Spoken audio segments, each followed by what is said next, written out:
You know, I've thought a lot about what I was going to say today after the news that we got on Friday. I thought, oh boy, that's a lot to talk about, with everything happening. Because, the thing is I've participated in the pro-life movement for a while.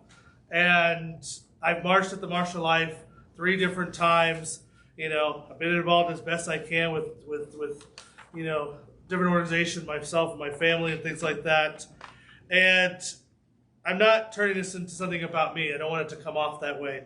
But I find it very interesting that, all of this work that was done to get something like this overturned. This is a pretty momentous occasion. Like, for us as Orthodox Christians, for anybody who's a Christian, it's a pretty big deal that something like this gets overturned. Now, I personally think it's not that enough hasn't been done, because all it simply did was send it back to the states. And that's what I'm going to talk about here in a second, is the fact that you look at that law and everything like that got overturned. Now the states are in control of it. And I think there's 7 right now currently who have all banned it outright, or banned abortion in some form or another. I think Utah was announced as the 7th state yesterday. But my mother-in-law was telling me last night when I was talking to Lindsay, who's not here right now. But there's still a lot of work to be done if you think about it, because you look at states like Colorado. This is a seemingly, I don't want to use the words conservative, liberal type of situation, but for the most part, Colorado is a very socially conservative state, even though it tends to go blue in elections, because of Denver and Boulder, the population and everything like that. And so because of that, a state like Colorado not only has abortion, in the sense of first trimester, second trimester, it's all the way up to birth in this state. And so what that tells us is we have a lot of work to do. We still have a lot of work to do. If we let our own state, allow babies to be murdered to the moment before they're born, that means we still have a lot of work to do. But, and this is where I'm getting at here, there is hope. Because if 50 years of marching at March for Life, not me personally, people marching at the March for Life and people marching, for the life of the unborn, shows us anything. If it shows us anything, it shows that people do care. If they have the right mindset, if they put the mindset onto that of God, as I've talked about over the last few weeks. It shows us just how important it is to preach the Word of God.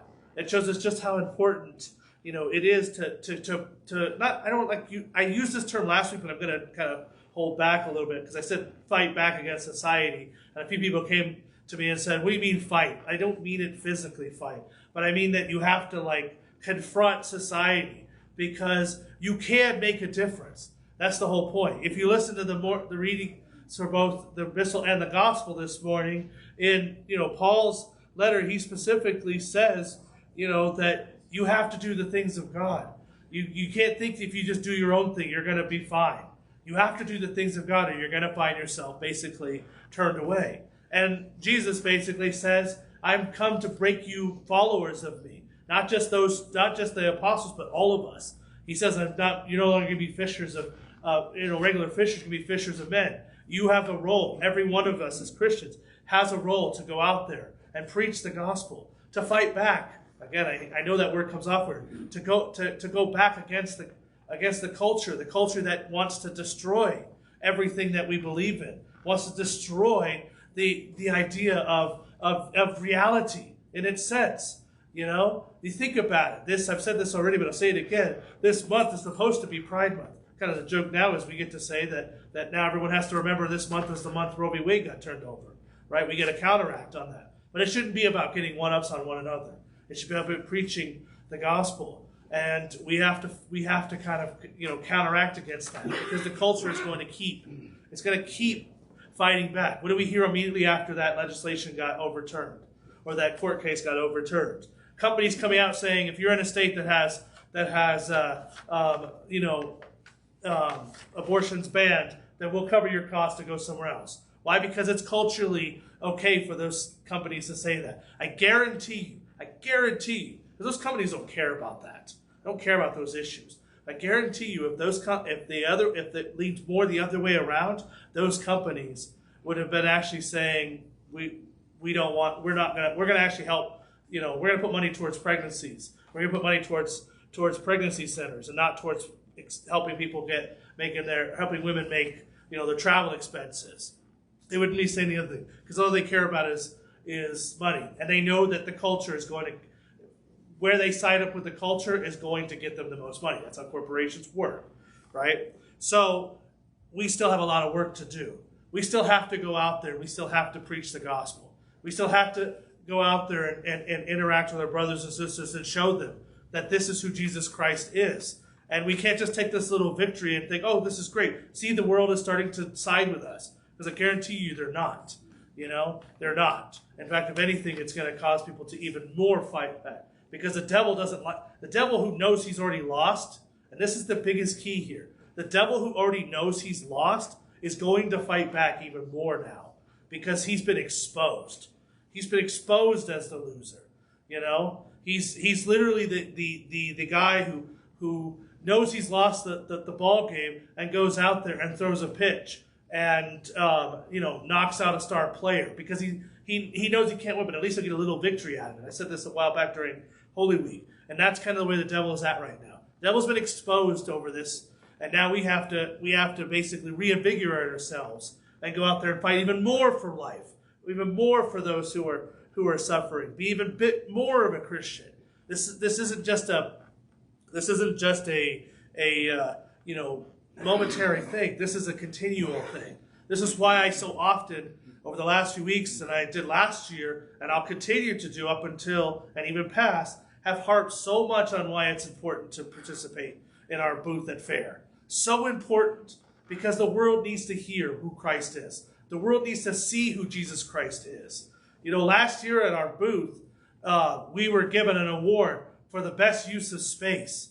And I thought that was kind of interesting because here we are, we're getting an award for best use of space. All we did was put a mobile chapel out there and a few brochures and a tent, And I think it's kind of funny that we got best use of space with the Vikings tent, but that's a whole other thing, in itself. That wasn't why we got best use of space. I just like the joke, okay? Just humor me, please. Vikings fans don't have a lot to live for, all right? Anyway. But the point being is that we got an award for something because people are interested in seeing that. We have to present that. We have to be involved. We can't just sit on the sidelines and think, somebody else will do the work for us. The thing is Roe v. Wade didn't happen because of 6 judges who voted finally to overturn something that was horrible. It happened because of the work of others. It happened because of that constant pushing back against a culture that sees children as nothing more as property, sees them as nothing more as when it's convenient, sees them as nothing more as just what is it? The one of the terms, a clump of cells. They don't see them. They don't have any value for them. That's what the culture sees it as. And so that got overturned because people spent years and years and years of fighting back, years and years and years of preaching the gospel. Years and years and years of convincing others through their action, through their work, being involved with the movement as best they can. And so we have to be involved, not just in our own parish, but out there in the world. So I highly encourage, yes, this is a shameless plug for our booth, but it's not really a shameless plug because of how important it is. If we care about our faith, if we care about our church, if we care about Christ, most importantly, if we care about Christ, then every single one of us should be signing up and participating in that thing. I obviously can't because I'm going to be at the All-American Council. That's another reason why I need people to step up and do it. But we have to make that, we have to do it. I can't emphasize it enough. We have to make it a priority in our lives to be involved as Christians in everyday stuff like that. Or else what's going to happen is we might get a victory here and there, but we'll make our lives so much harder on ourselves because I'm going to tell you right off the bat that the devil has all the time in the world. We only have a finite amount of time to do what we need to do as Christians for our salvation and to bring others to Christ. The devil has all of eternity to take other people from Christ. So he doesn't care. He's been exposed, but he doesn't care if he's lost a little victory now. He cares that he's been exposed, but he'll be patient. He'll be patient. He'll wait. Well, I saw someone say, "Oh, if it got it, in 2072, expect Dobbs to be overturned," because it took 50 years for Roe v. Wade. It might take 50 years for them. They'll fight back. It will. I will tell you this: the way culture is going right now, they will find a way to legalize abortion again at a federal level. They'll find a way because that's how sick they are. That's how sick the culture is. That's how sick certain people are. So we have to fight back against that. We have to preach the gospel. We have to show who Jesus Christ is. And of course, it does include us being involved with the fair and the booth and everything like that. People see it. It may not bring 25 new people in the church. It might not bring 100. But what it'll do is in their mind, it's going to start gearing them. As I say often to my catechumens, I say, you spend your whole life going in this direction, and the church just kind of basically just turns you back into the direction of God. And the rest of it's on your own. Well, right now, we've got to get people to at least start making that turn. Because if we don't at least get them turning a little bit, they're going to keep going in the opposite way. And the further they go away from the truth, the further they go away from Jesus Christ, the harder it is going to be to pull them towards him.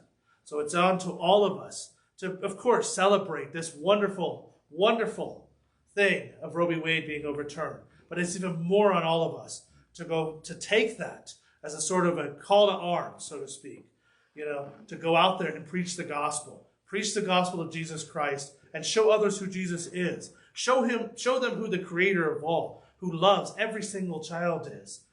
Show them who he is, so that they themselves, will not be, influenced by a culture that will gladly have them, by a society that will gladly take them into evil.